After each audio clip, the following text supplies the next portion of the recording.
Good morning student. आज से हम अध्याय 4 शुरू कर रहे हैं और हमारा आज का जो चैप्टर का नाम है गतिमान आवेश और चुंबकत्व, मूविंग चार्ज एंड मैग्नेटिज्म। तो सर्वप्रथम हम जो अध्याय का नाम है उसके बारे में समझते हैं। गतिमान आवेश, जैसा कि नाम से ही पता चल रहा है कि गतिमान आवेश यानी जो आवेश गतिमान हो। तो जब कोई आवेश गतिमान होता है तो उसके कारण धारा उत्पन्न होती है। धारा हम पढ़ चुके हैं, I बराबर Q/T, और धारा का जो मात्रक होता है वो एम्पेयर होता है। क्वांटमीकरण में हमने पढ़ा था कि जैसे हम आवेश को कम करते जाते हैं तो हमें आवेश का न्यूनतम मान प्राप्त होता है, जिसे हम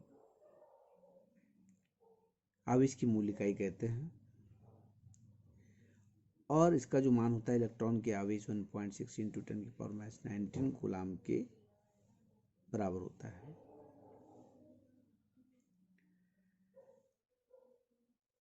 आवेश का जो न्यूनतम मान होता है या कोई आवेश जो हम निकालना होता है तो न्यूनतम आवेश का पूर्ण गुणज होता है, यानी कि आवेश को हम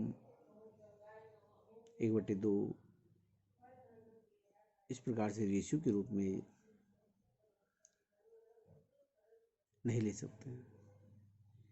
ये आपको 1, 2, 3, 4 इस रूप में प्राप्त होगा। तो आवेश इस इलेक्ट्रॉन के आवेश या जो आवेश की मूल इकाई है उसकी पूर्ण गुणज होता है। आवेश का मान निकालने के लिए Q बराबर यानी सूत्र का प्रयोग करते हैं। इससे हम किसी चालक में आवेश की मात्रा को ज्ञात कर सकते हैं।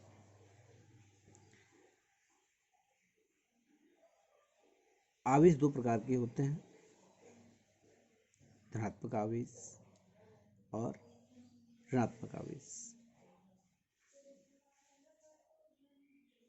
ये दोनों आवेश एकाकी कार्य कर सकते हैं, यानी कि अकेला आवेश पूरी तरह से काम कर सकता है, चाहे वो धन आवेश हो चाहे वो ऋण आवेश हो। यहाँ पर ये जरूरी नहीं है कि दोनों आवेश जब एक साथ होंगे तभी काम करेंगे। तो इसलिए हम कह सकते हैं कि आवेश एकाकी होता है।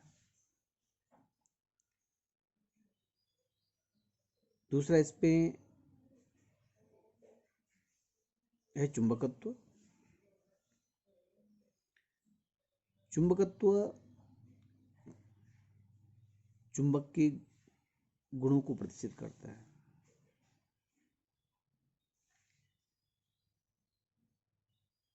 चुंबक लोहे की छोटी छोटी या बड़ी वस्तुओं को अपनी ओर खींच सकता है।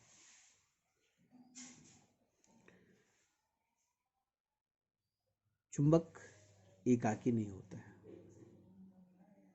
यानी कि कोई चुंबक आपके पास है और हम उसके बारीक बारीक बारीक बारीक टुकड़े कर दें तो यदि एक पॉइंट के बराबर भी यदि हमको चुंबक मिलता है तो उसमें दो ध्रुव होते हैं NS।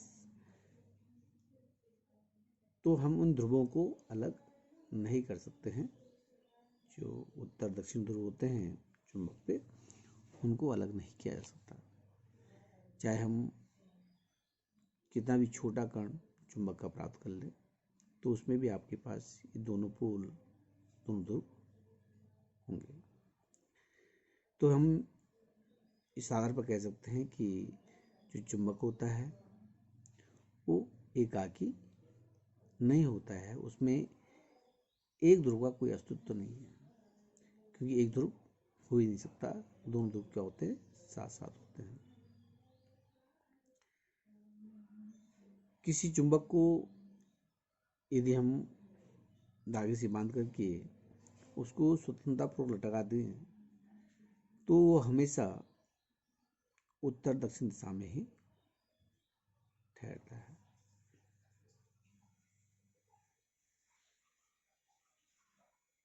चुंबक का एक अपना क्षेत्र होता है जिसे जो है चुंबकीय क्षेत्र कहते हैं। तो किसी चुंबक की चारों ओर का वह क्षेत्र जिसमें कोई अन्य चुंबक को हम समीप लाते हैं या दूर ले आते हैं, या किसी चुंबकीय सुई को हम पास लाते हैं दूर ले आते हैं, तो वह जो है एक चुंबकीय बल का अनुभव वहाँ पर होता है। तो चुंबकीय क्षेत्र कहलाता है, उसका चुंबकीय क्षेत्र कहलाता है, उस चुंबक का चुंबकीय क्षेत्र कहलाता है। हमारी पृथ्वी भी एक चुंबक की तरह व्यवहार करती है।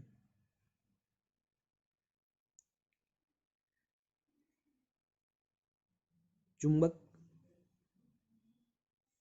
से बल रेखाएं निकलती हैं।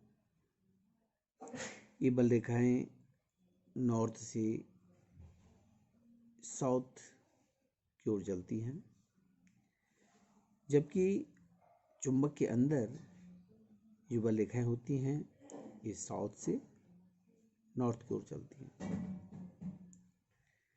तो इस प्रकार से ये एक वक्र का निर्माण करती हैं।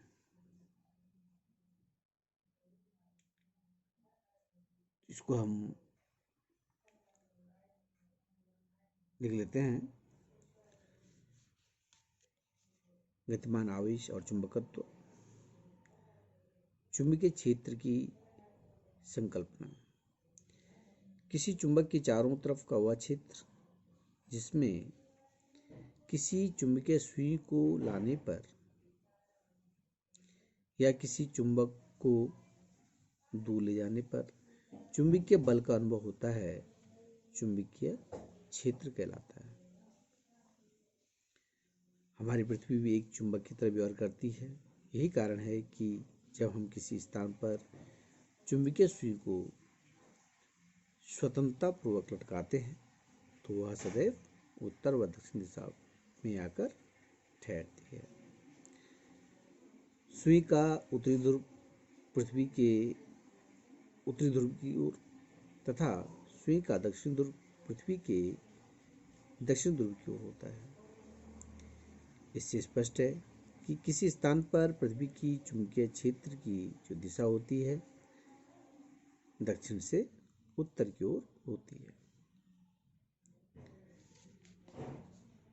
गुण मैंने आपको अभी बताए, उन गुणों को भी आपने लिखना है। चुंबकीय गुण। गतिमान आवेश। गतिमान आवेश से धारा उत्पन्न की जाती है। I बराबर Q/T होता है। धारा का मात्रक एम्पियर होता है। आवेश का न्यूनतम मान 1.6 × 10⁻⁹ कूलम होता है। आवेश न्यूनतम आवेश का पूर्ण गुणज होता है। और न्यूनतम आवेश क्या है हमारे पास? इलेक्ट्रॉन का आवेश 1.6 × 10⁻⁹ कूलम। और इसे निकालने के लिए क्या सूत्र है? Q बराबर N का उपयोग करते हैं। तो ये था हमारा जो चैप्टर है गतिमान आवेश और उसके बारे में, तो उसको आप ध्यान से समझिए।